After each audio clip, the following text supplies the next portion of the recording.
You're working with potentially activating this Kundalini, this dormant force within all of us. And that dormant force is a very powerful force, and it unlocks your true potential, unlimited potential.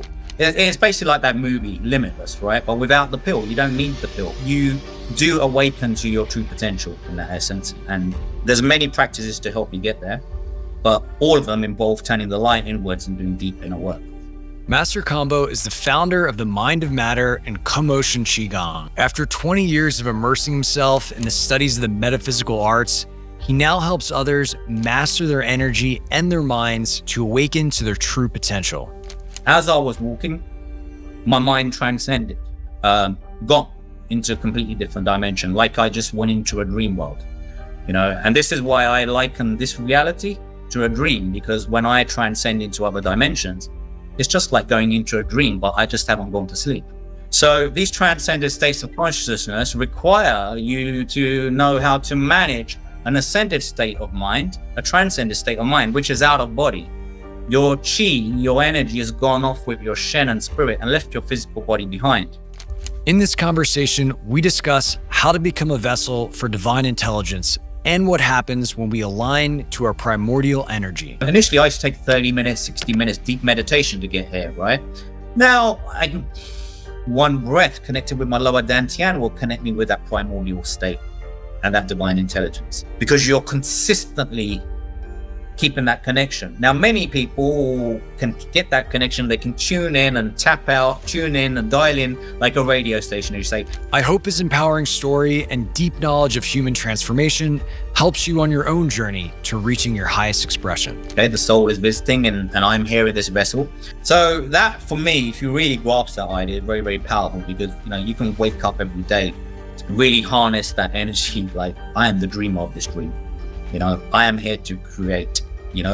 And using that creative force then to allow it to flow through you to live life to the fullest.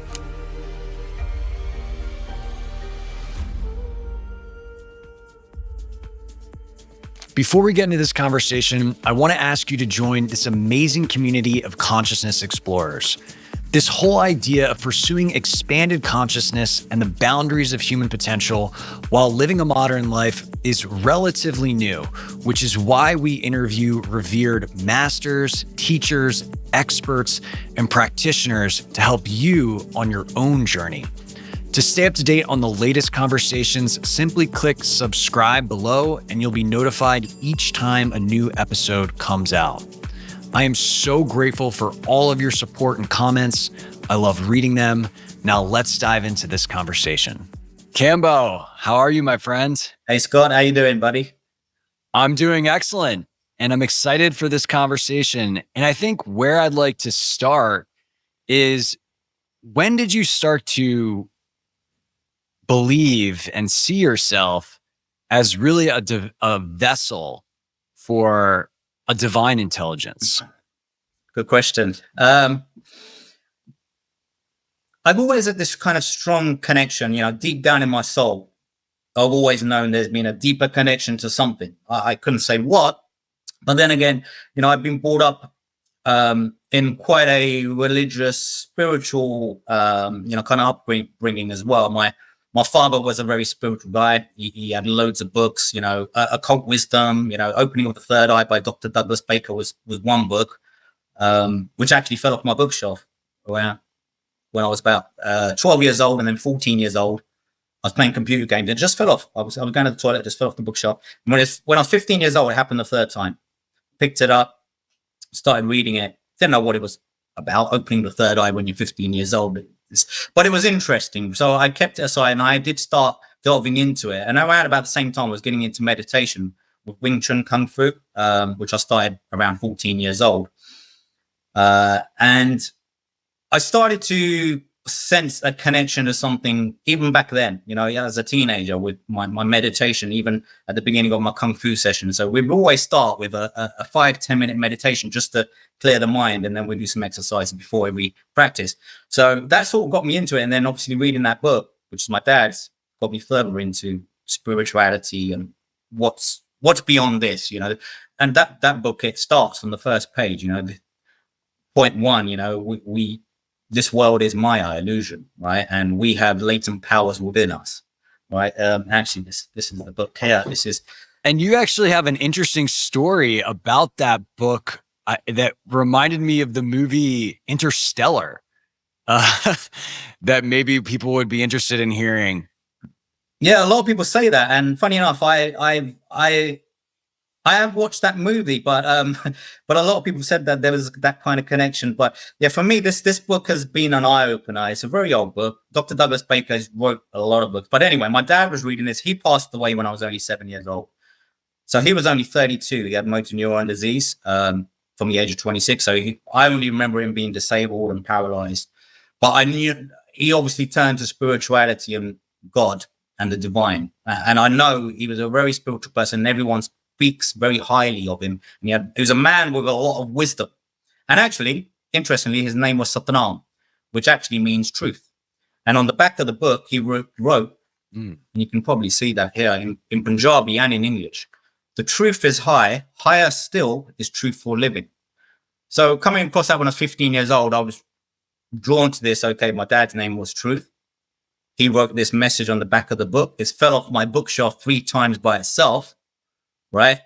Third time I picked it up, and 3 was always a lucky number for me. So there's something going on, right? And then my mother, she had 3 children. I was the youngest of 3, so I had an older brother, 3 years older than me. My sister's 2 years older than me. And my mother was a very religious person, so she turned a lot to religious texts and doing prayers every day to handle her breathing using her husband. And so I learned a lot from her, and she always taught me from a child that God has been my power, it's been my strength. That's what's got me through, So I've always heard this, like, without God, I wouldn't have made it. Without God, I wouldn't have been able to give you, because she always gave us everything. She worked 7 days a week, but she gave 3 kids everything. Like, we had the best everything, like trainers, whatever we wanted, computers. We had it all when we were children. We didn't go without, and somehow she made it happen. So I started then realizing that there was something within me that I had to give back to her, and it was connected to my dad. So this was spiritual in a sense, but also something very personal.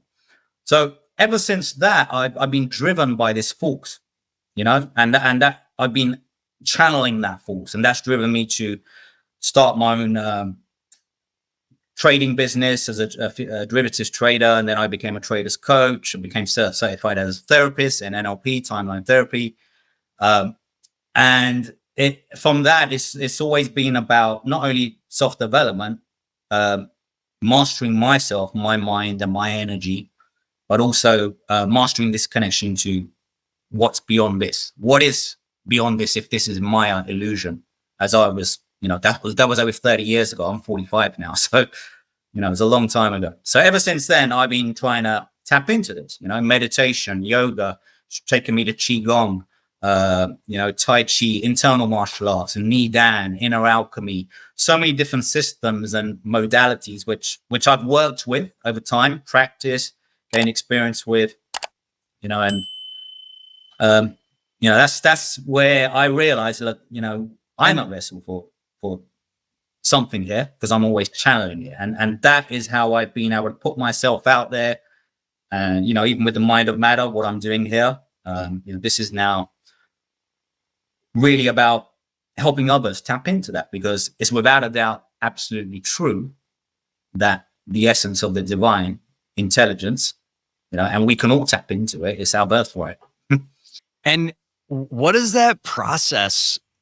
I know everybody has their own process to experience that and to strengthen that connection. But I also know that you work with individuals on a system that you developed.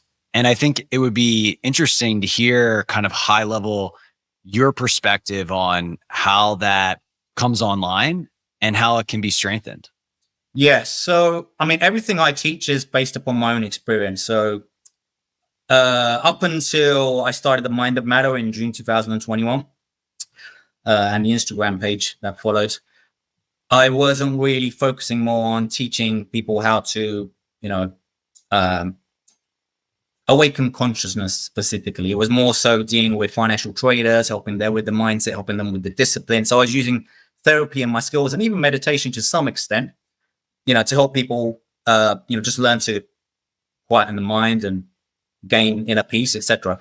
So, but I was always holding back in that essence. So, so what I've realized is working with individuals on a one-to-one basis, I was able to go much deeper. And now working with what I do with the Mind of Matter, I do one-to-ones, and I do 2 classes per week in my Kamotion Qigong Mastery commune. And that's been running since April 2023 now. And we've got over 100 hours of live recordings there. So all of the experience that I've gained from not only the practices that I've been involved with, so Qigong, Kundalini yoga, even Kung Fu, like Kung Fu has taught me so much, the external martial arts. So, the external martial arts is more the tangible, focusing on, the punching, the kicking. The internal martial arts is about mastering your internal self, right? And that was what was always drew me more to the Chinese arts. Okay. So I found those modalities like Qigong, the energy work, has been absolutely essential for me to connect with energy in general. So, being a therapist and working with psychology and people's mindsets, I realize, there's something way beyond just conscious thinking. People know what they need to do. It's not that people don't know what to do. They know what they need to do. They just can't do it. So deep down, there's something in the subconscious which, our doubts, our fears, our shadow. Our shadow. We have to tap into our shadow with this deep inner work. Whether you do it through meditation, qigong, yoga, some form of inner work like yoga kriyas, or there's many different ways to go within.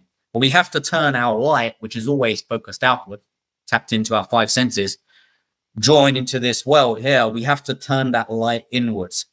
And we have to really understand ourselves, like Socrates said, right? Know thyself. So we have to turn that light and spend a lot of time internally to really understand what's going on, because most of what we do, how we behave and how we act, it's not even conscious choices. It's unconscious programming, subconscious programming. Now, I've tried to work with a lot of individuals with this, with neuro-linguistic programming, timeline therapy, and it works to a certain extent, but even NLP highlights the majority of this is physiology. So if you can work a lot on your physiology, it's why exercise and just going for a walk can do wonders for someone that's like suffering from depression. I've been through depression. I lost my brother as well in December 2018. And now this is post Kundalini awakening. I had my Kundalini awakening in October 2015. That's where the awakening happened. And I speak quite in depth about this with my students in my classes. And then there was a period of like 5 years, 3 months where there was an integration period of this energy as well. Right. And that's another thing a lot of people don't realize that, if you're going to play with these exercises and, you're working with potentially activating this Kundalini, this dormant force within all of us. And that dormant force is a very powerful force, and it unlocks your true potential, unlimited potential. I do a lot of things, and a lot of people don't understand how do you do so many things. You're into music, you write books, you teach these classes, you're into financial trading. It's basically like that movie Limitless, right? But without the pill. You don't need the pill. You know yourself as a Kundalini awakened individual. I see. You do awaken to your true potential in that essence. And there's many practices to help you get there, but all of them involve turning the light inwards and doing deep inner work. And I completely agree. And it truly is it's the craziest revelation to recognize that your entire life is basically governed by unconscious programs you didn't write. And, as we face them, you start to see more clearly. And I'd be curious, a lot of people have heard the word Kundalini energy or Kundalini awakening, and they're maybe familiar, seen videos of people on Instagram, but how can we conceptualize that evolutionary process with what you described, facing some of these shadows and shining that light inward? Well, the yin and the yang, it's always about balance. whether it's Kundalini awakening or spiritual awakening or just personal development in general, there's going to be some form of balance involved. Even from a psychology perspective, if we go into like the works of Carl Jung, which I'm a big fan of, and that's what my new book, Awakening the Dreamer Within, was based upon the work of Carl Jung and the 12 Jungian archetypes. That helps us sort of tap into like understanding the human psyche, right? So there is, I like that, having a model, like, we've got the self, okay? And obviously the self is in the middle, right? And we've got the shadow aspects of the self. And we've got the ego persona, which is what we present to the world. Like what I'm presenting to the world here is my ego persona. Now there's a self behind this, a higher self even, right? Okay. And it's not this, okay? The true self, know thyself. And now that self is also connected to, on an unconscious level, the shadow aspects, all the repressed fears and doubts within us. Now, Kundalini awakening involves, and Kundalini yoga or practices that are working with your energy. Let's just put Kundalini aside, because I believe if you're going to work with your energy, there's always a chance of awakening this dormant energy. Labels aside, okay? So whatever that dormant energy is, even if it wasn't called Kundalini, okay?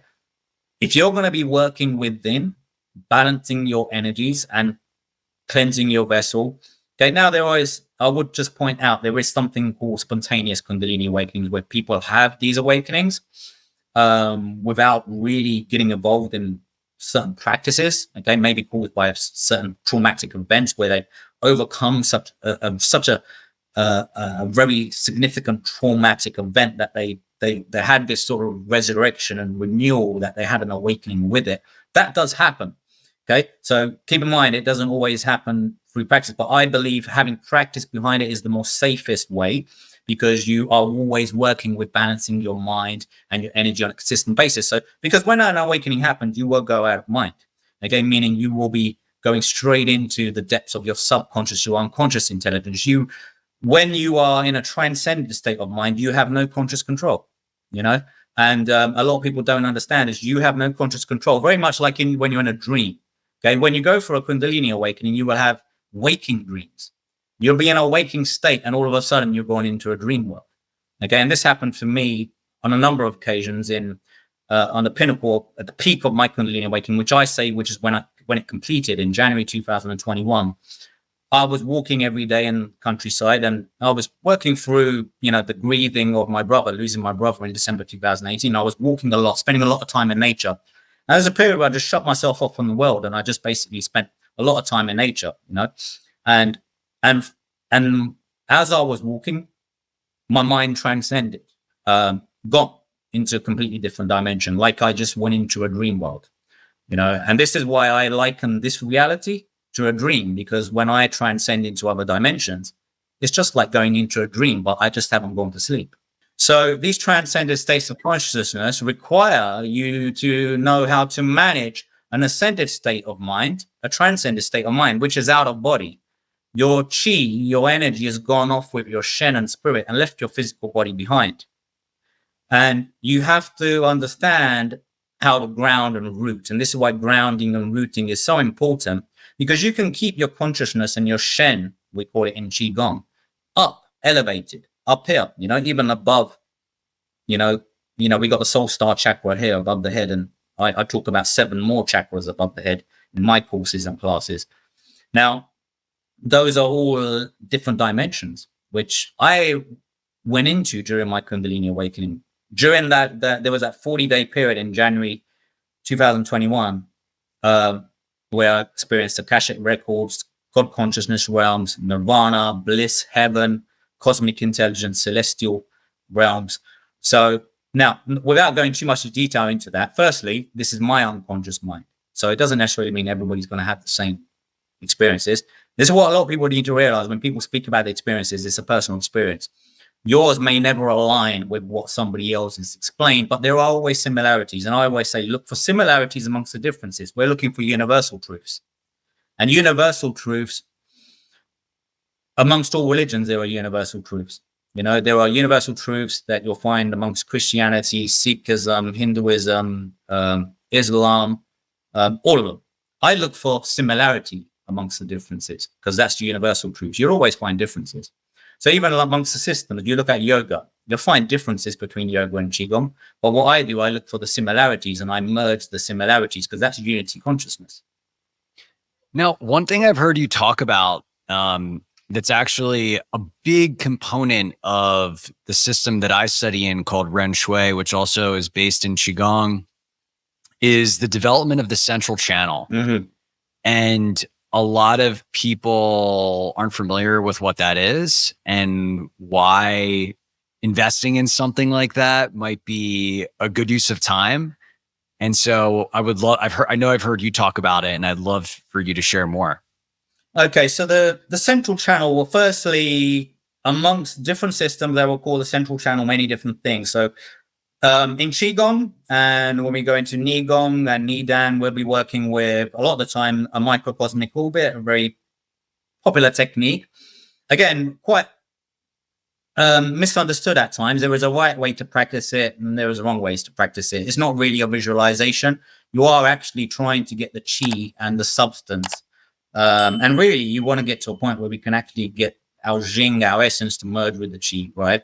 Which is really, more than the Yidan inner alchemy stuff that I get into. But without going too deep into that, there is a vessel, there's a Dumai meridian, okay, which is basically the yang governing vessel that goes up the back of the spine, okay? And it starts at perineum and it goes all the way up the back of the spine along the crown, and it meets at the roof of your mouth. And this is why in Qigong, you're probably very familiar with the magpie bridge, where we put the tongue at the roof of the mouth. And that basically connects the circuit. So that yang positive channel connects with the negative yin channel on the front, which is a conceptual vessel, which is the Renmai meridian. Now, the Renmai meridian is a yin channel and a water channel. So there's water energy, and at the back, the yang channel is fire energy. So we create an orbit and to merge the yin and the yang and get this equilibrium, these energies. Now, this orbit exists in the body, in every human being, just like the planets are orbiting, okay, the Earth. There is this internal orbit of this yin and yang energy. Now, this is through a central channel. Now, this central channel, sometimes referred to as Tai Chi pole, in some systems where they refer to it, if you might have heard of a certain system refer to the Hara chakra as like the lower dantian. It's the same area in between the sacral and the solar plexus chakra. Now, there's a Hara line, so it can be called a Hara line, Tai Chi pole, or Sushumna channel in Kundalini yoga. So in the center, we have the Kundalini system, right? We have the Ida Nadi, the negative channel, and the Pingala Nadi, the more positive channel. So again, yin and yang. So that's the yoga system, and that's where I like, so we got yin and yang channels on the yoga system, right?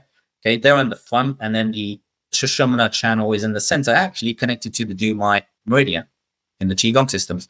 So there's a central channel, and that central channel is, just like you have a toroidal force around the Earth planet, right? We have this magnetic force of energy, right? This toroidal electromagnetic force from the Earth. And, the Earth also has its core, and it has the center. So symmetry is actually a very important thing. Sacred geometry also very much comes into this, right? So, always looking for universal truths that align. A sacred geometry, astrology, when you start putting it all together, it all very much aligns with this cyclical nature, the merging of this yin and yang energy as well, right? And balancing of this energy, but internally within ourselves. And it all happens within this central channel, okay? Now, if we don't focus on this central channel, our energy is naturally dispersed across the whole body, across the whole vessel, okay? And flowing throughout our chi channels, our meridians, nadis in yoga. So, when the Kundalini awakens, we activate 72,000 nadis. There's 114 chakras in the body, as well as all the acupuncture points as well. So all these points, however, there's so many points, they all merge at one point, the lower dantian, which is, again, right at the center of the body. And this is the center of gravity. Most people's center of gravity is shifted up, usually to the heart center, because they're spending a lot of time living from an emotional state and a very head conscious state. So what happens? The energy naturally rises up the central channel. It goes to feeds our heart center, and it feeds, which is our emotional center, and it feeds our head center, which is our thinking center. Because we live in a world where we're thinkers, we have 99% of this planet with way too much energy up here and a lot of energy also here. So in Qigong, we spend a lot of time sinking the Qi, as you probably know, into the lower dantian, building the sea of Qi right here where our silver cord is connected. And also our umbilical cord was connected to our mother, where we first received our first bit of Qi, prenatal Qi, from our parents. Our mother fed it to us in her womb. Where? Here on it, around our navel. So the lower dantian is actually 2 or 3 inches below the navel, then inwards in the center above the perineum. So we have to build this area because for most people it's completely dispersed and out of shape. Okay, when you connect with your energy, you learn how to build this up, make it nice and spherical. We build it up and build so much energy here.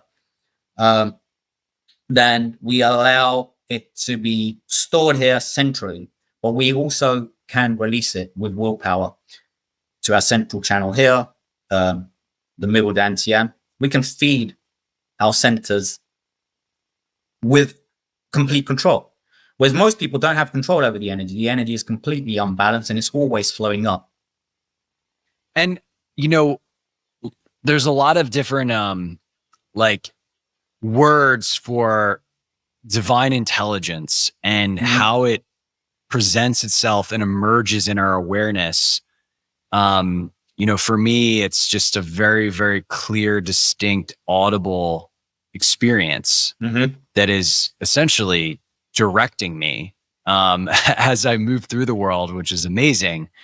And this really seemed to come online for me as I started to kind of purify and build the energies in these centers. And I would just be curious to hear your perspective on that. So as we continue to work with our centers, so when we're working with the chakras, firstly, the 7 main body chakras are consciousness gateways. We actually have to nurture the lower chakras, I am the Muladhara, I feel, I do, right? These are things we have to do. We have to nurture this. But that's why we spend a lot of time building Qi here as well.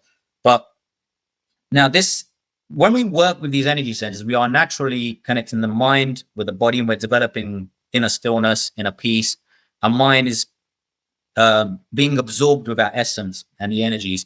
And as we do this, our mind's eye will start to awaken. Anytime you practice inner work, whether it's meditation, Qigong, yoga, you're always going to be activating the third eye a little bit more. And, especially when you're working with energy, you're learning how to connect with something you can't see with these 2 eyes. Now, what we are actually trying to do is tap into the unseen, right? So, the divine intelligence, whatever you want to call it, God, the essence of all that is, all that ever was, and all that ever will be, is beyond labels, right? So, but it is, firstly, look at the words divine intelligence. Now, intelligence is firstly not intellect. It's way beyond intellect. Just like unconscious intelligence is way beyond intellect. Like when we speak, we're in Wu Wei flow state, right? We're not sitting there thinking. We're not like using our menu choice thinking mind, logical thinking mind. It's unconscious intelligence. So we tap into that more and more, the artistic, creative force, right? Because God is a creator. It's a creative force, right? Kundalini is a creative force. So we tap into that more and more. And that awakens the third eye and your clear senses. So clear audience is one of it. Clear voyance, but clear sentient in general. So you'll be tapping into more of your internal senses. So remember, internally, you can also hear. Internally, you can also see. Internally, you can also feel. Internally, you can also taste. Internally, you can also smell. You think of a past memory, you can taste and smell certain things from those experiences, right? So So these senses are all very much alive internally as well. So your third eye is not just about vision. The third eye is way more than just seeing. It's the five senses on steroids on an internal level, right? But it also goes external because you continue to work with this ability to see. Okay, but we're saying seeing is more than seeing, right? It's actually way more than that. And this is why actually, when I had my Kundalini awakening, I speak about hearing sound. Okay, and actually my Qigong is called Kamotion Qigong. Now my name is Cam, right? Kambo. A lot of people think it's because of my name, Cam. It's actually not. The actual noise I heard when I had my Kundalini awakening was with this vibration, and it was like a ka, and it was a sound, right? So, and that was when I was connected with this electrical yang chi, this fluid like chi was really electrifying my body, electrifying my whole body. My light body was coming alive. And this is, again, experienced not only internally, but also externally. As you probably know with your own awakening, you don't only see this like in meditation. It's not imagination. Okay, it's far beyond imagination. And you'll get beyond imagination with deep meditation and inner work anyway, because you will have to at some point learn to differentiate between your own internal dialogue and your own imagination. And this is where you know, okay, there is an intelligence which is beyond your own. And that's what we're tapping into, right? And you can hear that, right? When we talk about internal dialogue, we talk about thoughts and quietening the mind. Well, actually, if I go in a meditation, I'll close my eyes. If I'm thinking, I'm going to hear my thoughts. So thoughts are a sound. They are a sound frequency. They are a vibration, right? And actually, as you realize thoughts, when you don't identify with what the context of the thoughts are and what they are, they just become noise, right? And they just become vibration. And then when you filter that out and you know that was your vibration, internal vibration, then you're now opening up to other frequencies, external vibrations, right? Tapping into divine intelligence, conscious intelligence, Christ consciousness, Buddha consciousness, Shiva consciousness, these things. These are the other names people will put, right? So, for me in chakra number 10, this is where I would say I tapped into Christ consciousness, Buddha consciousness, even Waheguru consciousness, because I'm born a Sikh, you see. So now, why am I tapping into this, right? Well, firstly, because I've probably shown some kind of conscious interest in those things in my life. I've been directed to them in my life. Now, somebody that wasn't maybe interested in Christ or Buddha or Sikhism probably wouldn't even be illuminated to the intelligence that's beyond that, right? Or in those specific categories. So it will also be, in my eyes, dependent upon what is your soul aligned with. And this is a very much personal thing, right? What are you going to be given insights into that is connected to you and your soul at this moment in life on this planet, right? So we're channels. I see us as channels, as avatars. This vessel, what you see here is an ego persona, but it's also a part of the Maya illusion. The consciousness is what's true. Now, the consciousness, once it's put into the body, it gets filtered. So the brain is the filter for consciousness. And the brain is, of course, molded, this neuroplasticity, right? It's molded through past experiences, memories, beliefs, and our values. So your beliefs that you are choosing, your values, your past memories are going to dictate your unconscious realm. I hope you're enjoying this conversation so far. If you like what you hear, let me know by clicking like, subscribing to the channel, and responding with a comment around something that you found interesting in the conversation so far. In addition to these videos, I do a lot of writing on the exploration of consciousness and my own personal revelations in my newsletter called Consciousness, the Doorway to Human Evolution. To receive these updates and more, all you need to do is simply head to the link in the description below and you'll be added to the community of 20,000 plus consciousness explorers receiving weekly ideas and inspiration in their inbox. I look forward to hearing from you there. Now let's get back to the show. What's really fascinating to me about the phenomena that you're talking about when you start to be able to filter and differentiate between these, I would just consider them like different contributions, right? Maybe like different radio frequencies that you can kind of dial up and dial on. And you start to have that higher self, Shen, soul connection, etc. What's so amazing, in my opinion, is you start to trust that with when the signal is clear and realize that the information will come to you as you need it. It's that filtering, right? You've got, that's the skill. That's the skill, because it takes time. It takes a lot of time to differentiate between what's noise, because your ego will get involved at times. And this is where the humility and the vulnerability is key. Like learning to be so still that, here, no noise can really exist. When I'm here, it's not noise. And when you can get there, that is deep meditation. Like when initially I used to take 30 minutes, 60 minutes deep meditation to get here, right?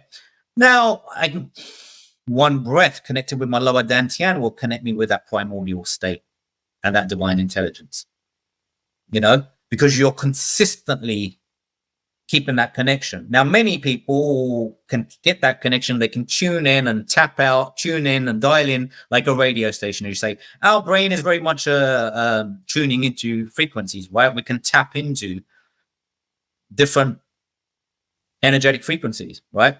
Now, many a times, people have experiences of being in other people's minds, right? I sometimes get people that I'm working with, clients saying, was you in my dreams? Was you visiting in my dreams last night? A lot of the time, this ain't necessarily, it's not me being there. It's because it's in their subconscious now, right? And this is where you have to differentiate between what is your subconscious bringing to you, what is true, and a lot of the time you have to delete. And when we do this naturally in life, right? It's neuro-linguistic programming, delete, distort, and generalize our information. So perception is a projection. What we perceive is actually turn it into a projection soon as it became a perception, because it's got filtered straight away by our beliefs, our values, our way we see the world. And everyone sees the world differently. So as soon as you're looking at it in a completely different way to the next person, right? So, and it's all based upon your internal makeup. You can see exactly the same thing in a completely different way, right? So, when we keep working on our internal self, we're gonna keep awakening more and more to this. I would like to unpack this a little bit with some of the concepts I've heard you talk about in your book. So I've heard you say things like, this is an illusion and you are the illusionist. This is a magic show and you're the magician. Like this is a dream and you're the creator of the dream. And so as we start to see these dynamics more clearly, how does that impact our agency and our experience? Well, and the projection that we are experiencing. As it is often said, we are made in God's image. So if God is the creator, we are co-creators, right? So if I see this, if it's my illusion, what's an illusion everyone has experienced? Because a lot of people can't really connect with illusion, okay? Well, it's an illusion everyone experiences most of the time when they go to sleep at night, right? A dream, okay? Most people have experienced an illusion in that sense, because that dream, you'll have it whilst you're there, okay, I'm here. And if you're a lucid dreamer, it'll be very, very real. You're consciously engaged, and all of a sudden it's gone. That reality is disappeared. Life is very short. Okay, I said my dad passed away when he's 32. My brother passed away when he's 43. I'm 45 now. For most people, 70, 80 years, maybe 90, 100. It's a temporary dream. Your soul's having a temporary dream. We get caught up in it. Our five senses are so caught up with it. As soon as we're here, we're like, we're fascinated by it all. So we get sucked into the illusion. Our senses have got hijacked. You're always being advertised to, like, buy this, get this. You're constantly, everyone's being just like, they're just like got the goggles on, right? So they're not seeing beyond it. Okay. So, so what is it you wanted me to focus on specifically? It seems like you have talked a little bit about how as we start to become more aware of who we are and connected to our soul and connected to this divine intelligence, it seems to have an impact on what we do in the world and what we can do. Yeah. So the dreamer, the awakening, the dreamer within that concept, that is what I could connect with from a spiritual perspective, understanding, this is a temporary place. Okay. The soul is visiting and I'm here in this vessel. So that for me, if you really grasp that idea, is very, very powerful because, you can wake up every day, really harness that energy. Like I am the dreamer of this dream. I am here to create, and using that creative force then to allow it to flow through you to live life to the fullest. In my book, it's using the 12 Jungian archetypes as guides as well. Because, if this is a dream and our self is not the ego persona, this person you see, this is what I'm presenting to the world, I can change this. I can lose weight. I can put on muscle if I want. I can get fat. I can get skinny. I can shave my beard off. I can, whatever. I can, it's changeable as well, right? So even the avatar is completely malleable, right? So we can change this. We can change what's in here. We can change everything. We're in control. That's the whole point. Right. This is the gift we've been given. We are here as dreamers within this dream. If we really embrace that as co-creators and awaken as dreamers within the dream, it's like, okay, you're just waking up into a dream every day. In terms of like being in the moment, stop connecting yesterday's dream to today's dream. Stop thinking about tomorrow's before it's even begun. This is the dream right now. Get as much done as you possibly can, channeling that divine intelligence, that divine force, that as a co-creator, because that's what you're here to do, channel it and carpe diem, live life to the fullest, like seize the day like there is no other, right? Seize the day like there is no tomorrow, as I say in my book. Seize the day, not just seize the day, but seize it like there is no tomorrow. And if you're living each day like that, and aligning with your soul and your higher self and being congruent with that, understanding what is your highest self want, firstly, right? Because your higher self is what you want to create this dream and align this dream with, not your lower self or your past experiences or your limited version of yourself. And what you're, maybe if you've not been doing shadow work and not been tapping into what's limiting you, your doubts and your fears, and you're still stuck at your Muladhara chakra, for example, right? Rooted to the ground, you're not really gonna unlock your true potential, right? So by firstly realizing you are a co-creator, you are here for a reason. Now connect with your soul, your higher self, get away from what you are not. What's left? What's left when you figure out what you are not? Tap into that, and there's unlimited potential there. What I find so interesting about this emergence is when a lot of people recognize this connection to the higher self and they recognize that it's essentially directing them in certain ways, which is reinforced by the unfolding of reality around you, people feel like it's a cramp on their style. They're like, oh, well, now I got to like pay attention to this other source of information. Mm-hmm. And what it sounds like you also agree with is that what you learn through experimentation through that process is that by aligning to that higher self, it actually is what creates the most fulfillment. Absolutely. What helps you reach your full potential. Absolutely. There is, once you start walking that path, that is the only path, right? Because it's so clear. Because once you're on it and you're walking it, that's right. There is no other path. And the thing is, the true intuition, and even if we look at the word intuition, you're being taught your intuition. By who? Divine intelligence. in Sikhism, we call God Waheguru, which means the divine enlightener or the wondrous enlightener or the eternal guru. Okay. So there's only one true guru. Okay? Whatever you want to call that, God, the divine, okay, or other entities. Now, the thing is, if it creates inspired action, which is in alignment with your higher self and your soul's purpose, and sometimes most people, okay, well, I don't know what my soul's purpose is. Well, this is why we do this work, because it will make that clearer. And sometimes the end goal or where it's going to may not necessarily be clear.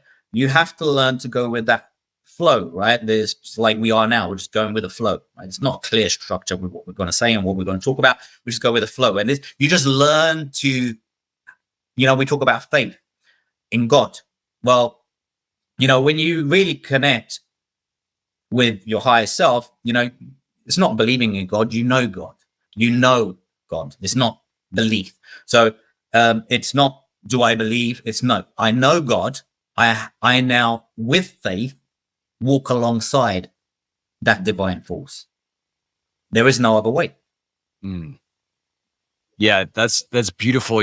One of the, I think, expressions similar to what you described with how Sikhs define intuition is actually the word genius, right? Which is actually a word in our society that a lot of people like. Like, we like geniuses. We want to be a genius. We want to find our genius. And the etymology of the word genius from Latin is used to denote an inner spirit, holy and inviolable, which watches over us, guiding us to our calling.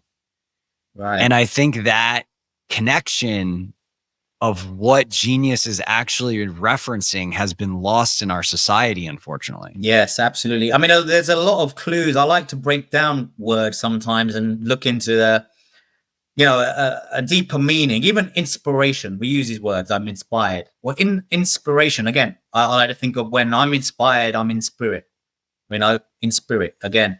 And, right. And so like intuition, well, if I've got intuition, it's not, because some people mistake what is intuition. What is that intuition? Is it true intuition? What's the difference?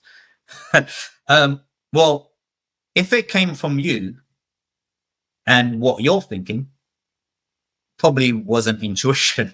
If it come from the deepest essence of your soul and your being, and there's no doubts or fear connected to it, and it creates some form of inspired action, because you, as well as I know, when we align with that divine force, there's no doubt, there's no fear, there's no, oh, is this true? You just know, right?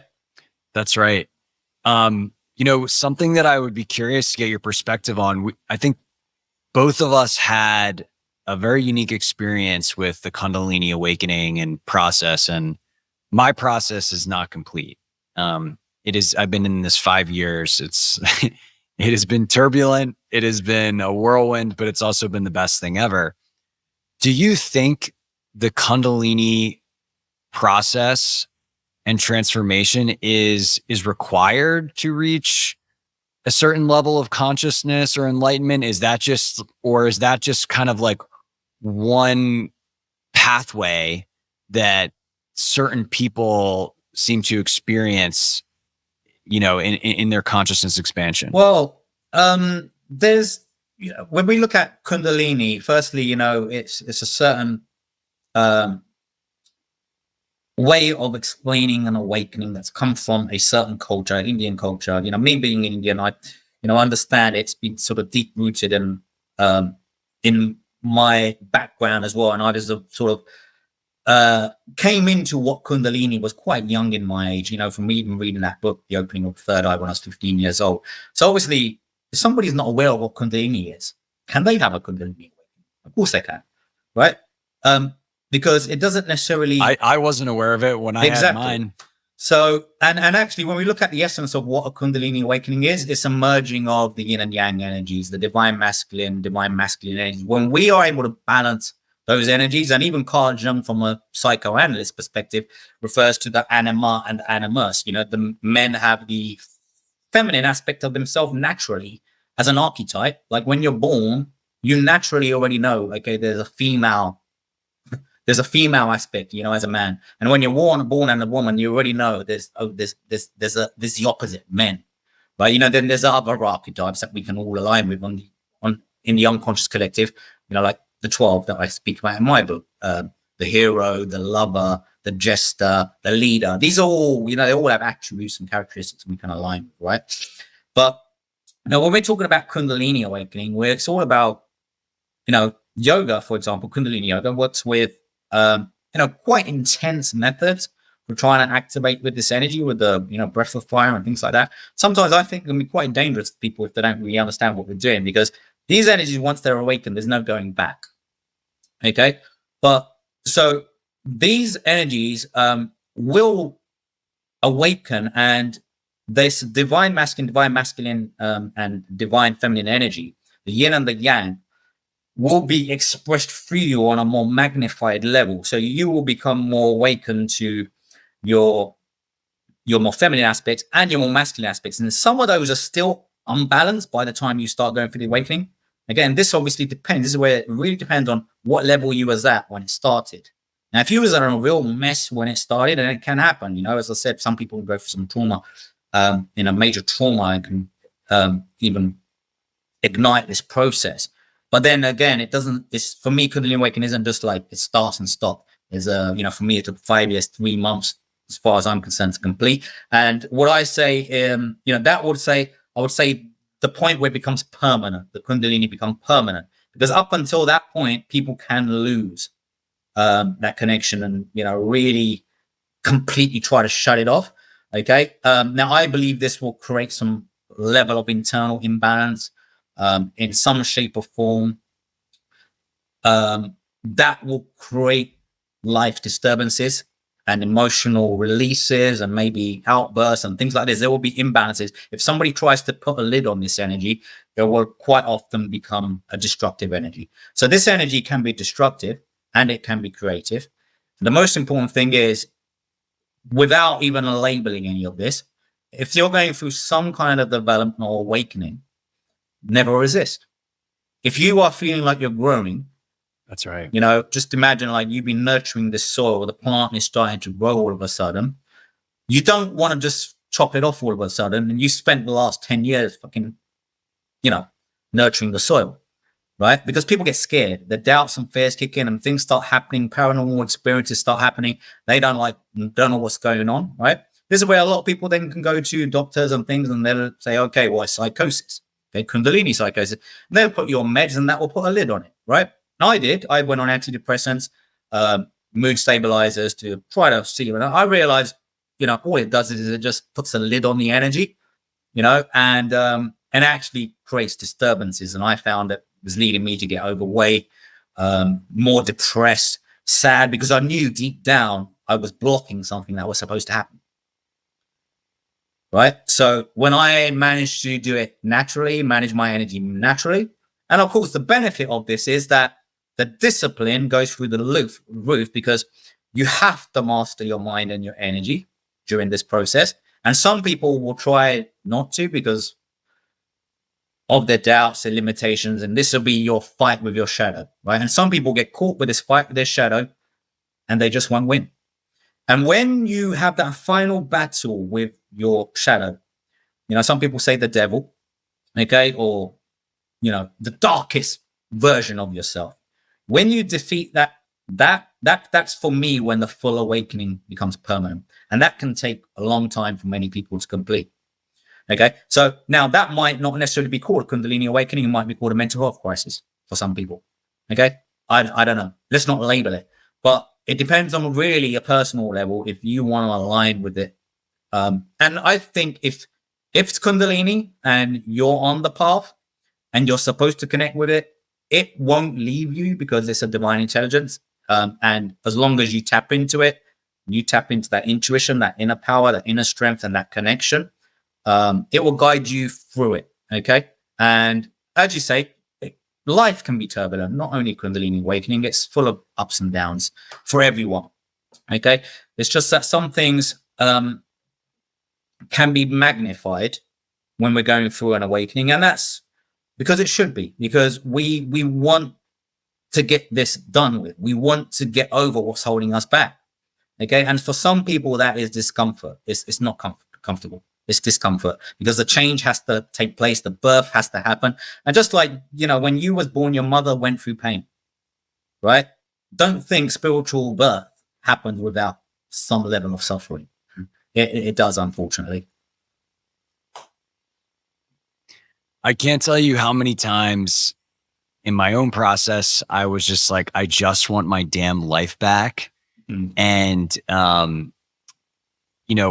I think examples would be like, oh, I had to give up drinking. I had to give up all of these behaviors and ways of being, and that I had just become patterned for such a long time. I couldn't do a lot of the things that I used to be able to do just because the reactions were so intense. Yes. And what you eventually realize is actually like that intelligence that is guiding you to make those changes is doing so benevolently. It is a loving intelligence. It seeks your highest fulfillment and highest joy and highest expression. And it's forcing you in many ways to make these changes because there is a part of you deep down that you eventually can merge with that wants these things, right? And you do have that kind of period of transformational conflict and suffering at times, which can be pretty rough. But I don't totally agree with your advice where it's like, once you finally just be like, all right, whatever you want to do here, I'm for it. I'm going to stop resisting. That's when things start to just move more into balance, be easier. The process is less painful. We speak about, the metaphor of the snake. I guess usually aligned with the Kundalini awakening, right? So, that's the Ida Nadi, the Pingala Nadi, and the merging of the yin and the yang as well. And it's often shown symbolically with the caduceus of Hermes, right? Okay, with the staff in the middle, with the Sushumna channel and the Ida Nadi, Pingala Nadi, and this is the yin and yang energy merging, and then the awakening and the merging of these energies in the brain, and as the cerebral spinal fluid travels up, and then this whole process is a physiological response to the Kundalini awakening, and all of this stuff. For example, 72,000 nadis becoming activated in the body. It's a profound thing. Okay, so now your body has actually changed. You have changed on a neurological level. Your brain has now opened up new neural pathways. There's a lot has to happen for these energies to integrate.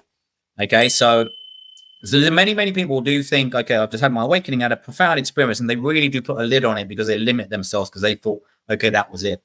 Right. And if you just keep always allowing and just understand there's always more, you will see that there's a lot more magic.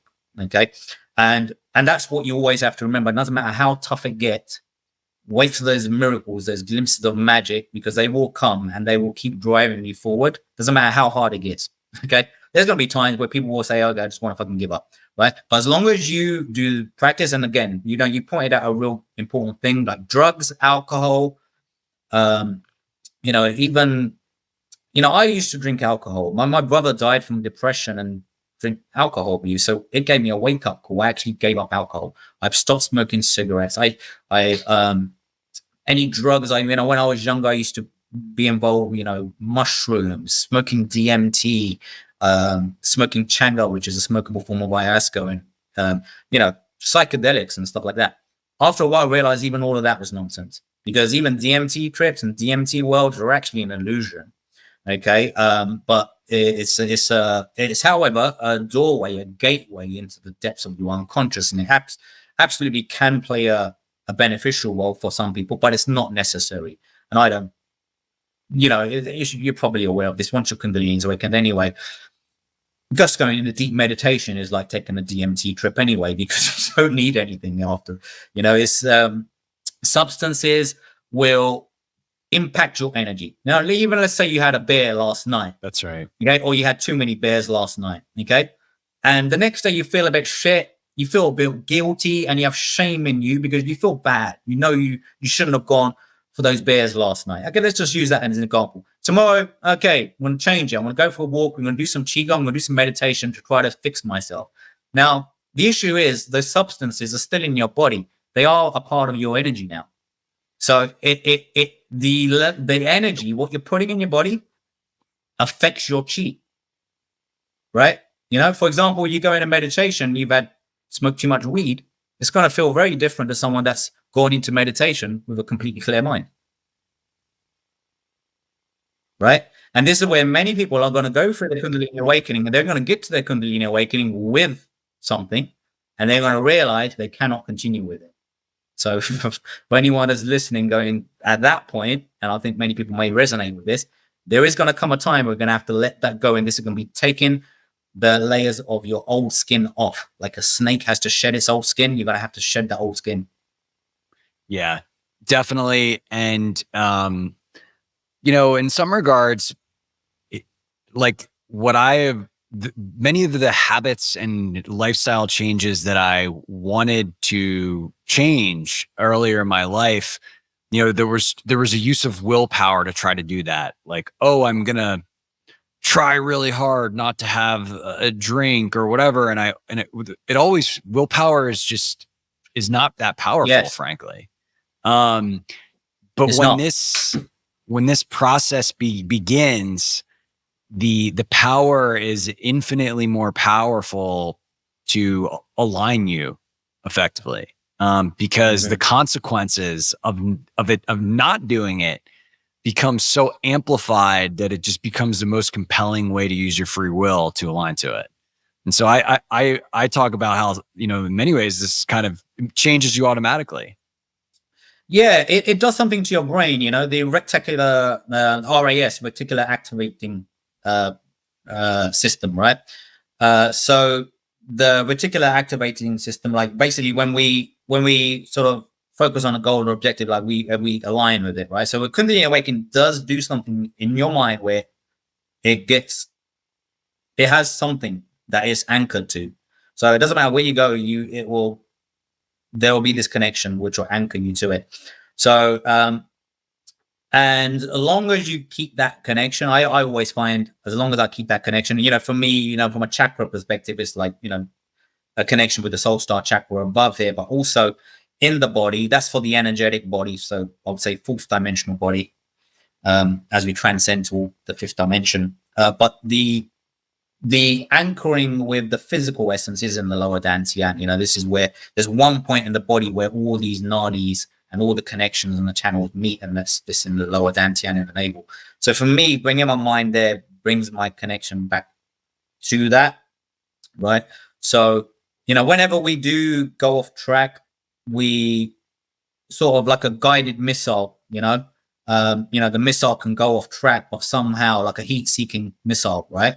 It's going to seek that heat, right? So, we are like a light-seeking vessel, right? We're going to seek that light. Even if we go this way, we're going to try. The Kundalini aligns you with that as long as you keep bringing yourself in alignment with it. And I say, all you really need to do, as long as you're going for the awakening, is keep going within, keep connecting with it, keep letting go, keep surrendering to that flow of it. Because remember, we have to connect with, in a Qigong perspective, our Jing, our true inner nature, our true nature is nature. We are nature. We are part of this cosmic flow, this universal flow, this cosmic intelligence, and we align with that universal flow, then we can do things in flow state, right? Wu Wei, we call it Wu Wei, effortless action. So we're doing, but don't really feel like it. Like, we're here now. Like I do classes. Sometimes I'll speak for 2 hours. I speak 2-3 hours and it'll feel like I didn't do anything. I don't feel like I've done anything. Like it wasn't effort. It's just unfolding, Yeah, it's an amazing distinction. And actually recently just had a podcast guest on, a meditation teacher named Bergs from the Art of Meditation. And what I found so insightful that we talked about flow states. And what are they really? What is happening in a flow state?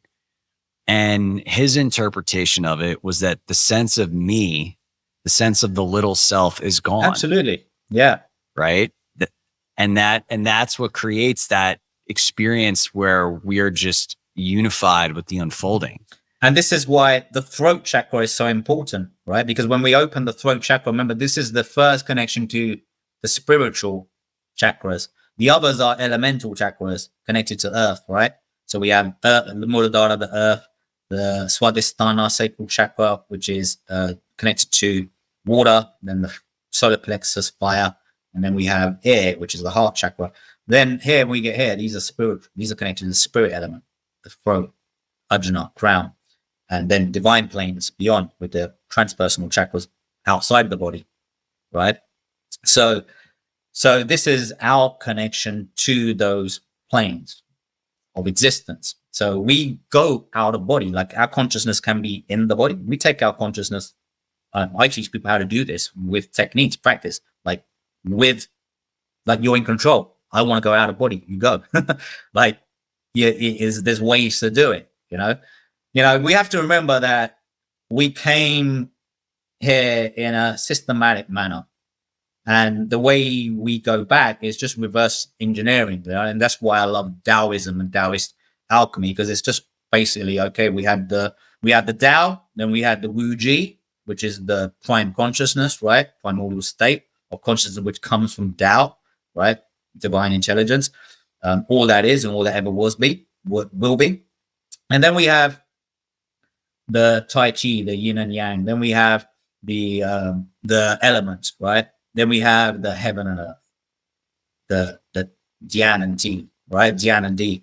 And that heaven and earth is the true yang and the true yin chi. So earth is a true yin.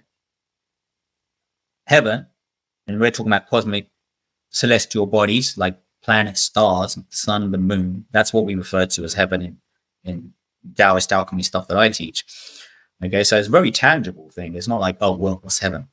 Sun, moon, the stars, constellations, Orion's belt, Sirius, like a very strong connection with the certain constellations with the practices I do. And this is connecting with heavenly chi, the true yang chi. We merge with the true yang chi of heaven, the true yin chi of earth, because earth, and when we're talking about earth, we're not talking about worldly man-made stuff like houses and this t-shirt, this chair. I'm talking about what God made, nature, the plants, the trees, animals, humans. That as the true yin chi. Now, we, in Qigong, we call it the San Kai, right? So we have heaven, man, and earth. Man with a capital M, man and woman, basically, men and women. So human. Man is the bridge between heaven and earth.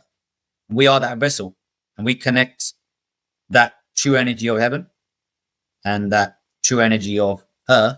We are the bridge. We merge, and this is what Kundalini Yoga is about, bringing Shakti from the earth below into the vessel and bringing the Shiva, cosmic intelligence, divine intelligence, into the vessel. That merging of the Shakti of earth, from Kundalini Yoga perspective, will be Shakti and Shiva merging.